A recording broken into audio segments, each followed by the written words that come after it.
Press the bell icon on YouTube and don't miss another update. I am with Yashica Dutt. She is a journalist. She's based in New York right now, but she's now an author. She's just published this book coming out as a Dalit. And we're here to interview her today about this book and also politics and the run-up to the 2019 elections. So Yashica, you've been a journalist, and what can you tell us about the way caste is covered in India? There's an entire chapter on that in the book. One of the reasons I decided to create the Tumblr, if you recall, Documents of Dalit Discrimination, was because I didn't see narratives that spoke of people like me, or even talked about stories from any other perspective apart from reservation or corruption, or how Dalits or untouchables or SCs, or however you want to term us, do not deserve to be in a certain college. So ever since I've come of age, which was in early 2000s, mid 2000s, the only narrative I've heard covered by media is reservations, pro-reservation and anti-reservation. Mostly it's anti-reservation that gets maximum coverage. And I decided that we needed more stories, because what happens is that when you hear only one angle, when only one perspective, you stop seeing Dalits or untouchables or anybody that only has one narrative as fully formed human beings. And I wanted to create, put out stories that showed us as fully formed people who have lives, who go to school, who have dreams, aspirations, who get married, not just people who who avail reservation that they shouldn't be. So to answer your question, till very recently, caste was only covered from a single perspective in Indian media. I would say till before Rohith Vemula's death in 2016, the only narrative we heard was, do Dalits deserve reservation or not?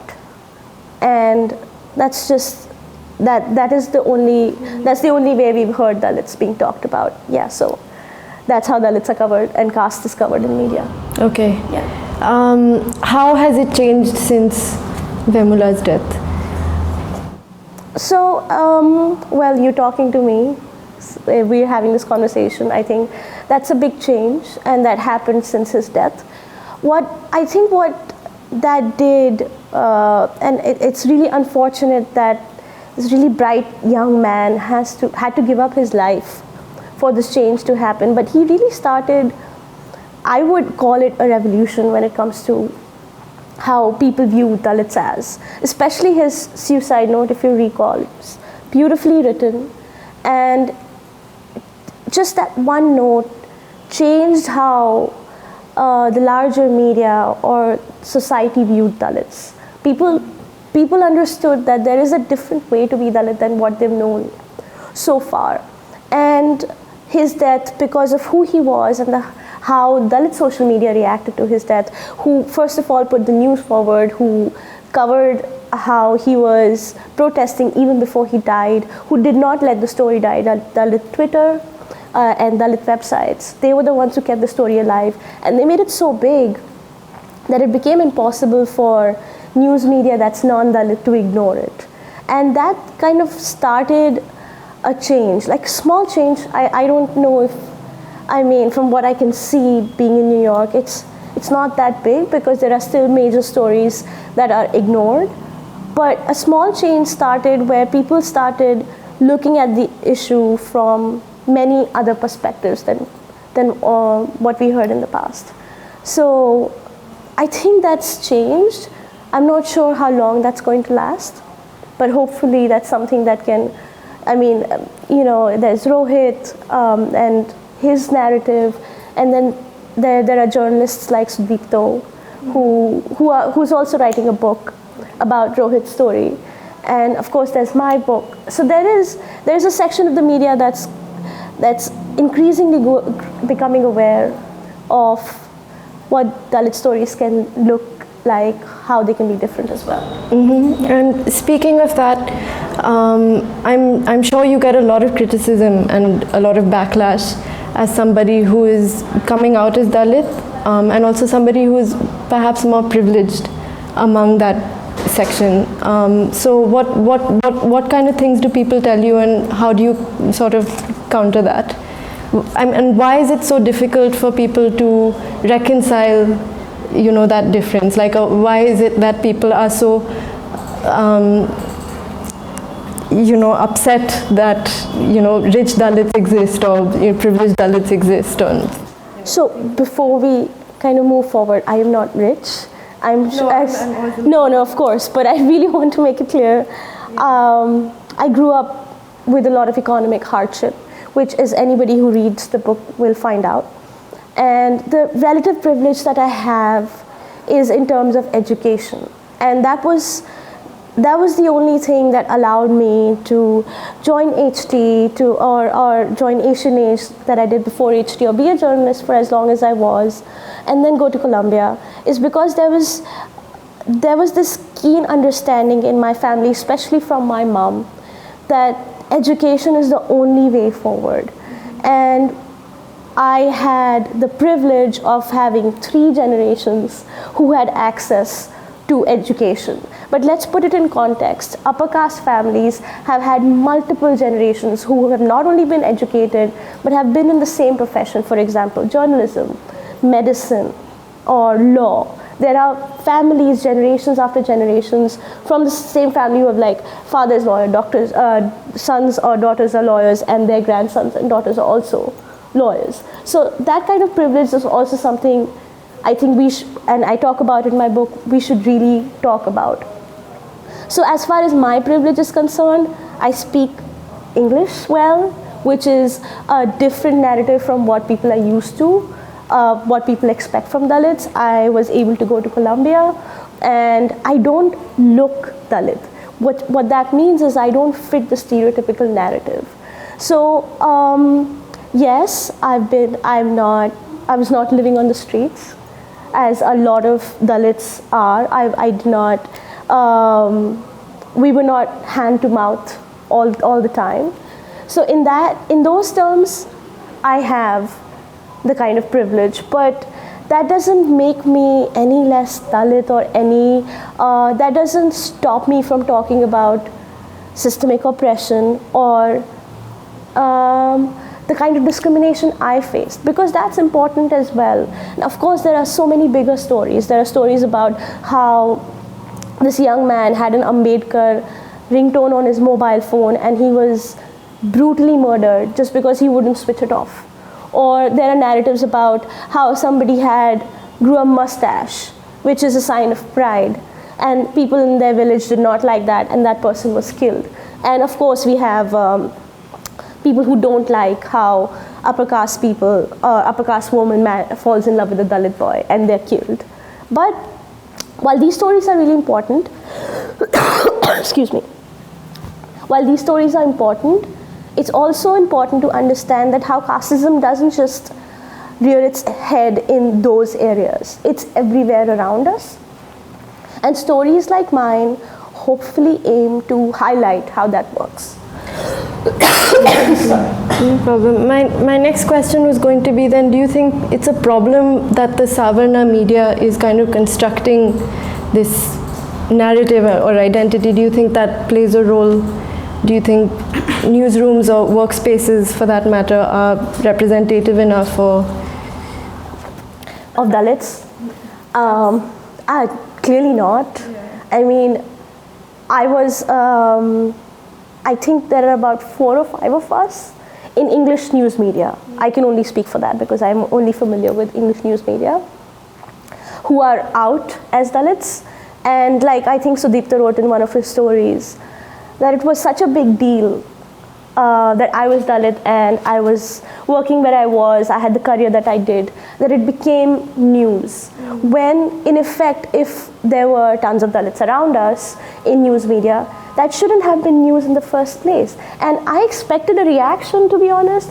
I thought that people on my Facebook friends list are going to be shocked. But I did not anticipate how news media would react to that, because I mean, of course, I was a young journalist at the time. I still am, but I wasn't. I was writing for fashion. I was covering culture, so people knew my byline more or less, but it wasn't something that everybody was keenly aware of. So even that, my byline, which was coming out every weekend in in brunch. And when people realized that this person's Dalit, that created such a ripple. And that itself shows that how many Dalits are there. There are like a handful of us. Because either it was shock that this person is also, she counters the narrative of what we think a Dalit person should be like, or that I was able to pass as long as I could. I was able to pretend I was upper caste and nobody noticed. Or that there are Dalits in newsrooms. Which, I mean, if you'll recall, studies have been done on it, like Rohin Guha has done a story, correct me if I'm wrong, I have to go check my facts. But there have been stories that have been done since the 90s, and then again in 2000s, and then again now. And year after year, I mean decade after decade, we discover that the number of Dalits is still not that much. And there are several reasons to that, of course. But one of the reasons is that either there is inherent bias, which in Hindi or regional language media, it's quite out in the open. There are instances where people will openly ask your caste in an interview. And there have been instances which have gone on record, where if you appear for an interview, people will ask what caste are you from, and if you're not from the right caste, then you won't get a call back. So, there are lots of reasons why Dalits are not that many when it comes to language media, and but speaking of English media, at least there are a handful of us now, and hopefully to students who are in schools and universities, that gives them some hope that that these people have been able to get jobs, they've been able to do relatively well, so there's hope for all of us. With the run-up to the 2019 elections, do you think that caste identity plays as much of a role, especially in the post-Vemula kind of stage that we're at? So I'm not a political expert, I'm a cultural journalist, and this book is from a cultural point of view. But here's what I can say. Caste identity has always played a role in elections. Elections have been fought on the basis of caste wherever you go in the country. So I don't think that's going to be new. But what's definitely different this year is that there is a renewed Dalit movement, which, as we've seen since 2016, political Dalit movements have been gaining strength, whether it's Bhim Army, whether it's Jignesh Mevani. So I think those movements are definitely going to create some sort of an impact. What Dalit politics looked like before 2014, I think it looked very different. And post 2016, there has been, because there's a renewed narrative of Dalit identity and oppression, and we've been talking about what systemic oppression looks like and how casteism operates every angle, every area, every perspective in this country. So I think that really plays a keen role. But caste identity, at least upper caste identity, has always been a factor in Indian elections. Even as somebody who didn't cover politics as much, I can see that. Yeah. Okay. My next question is, how has the internet shaped the movement? That's a really good question, and there is a lot of it that I discuss in the book as well.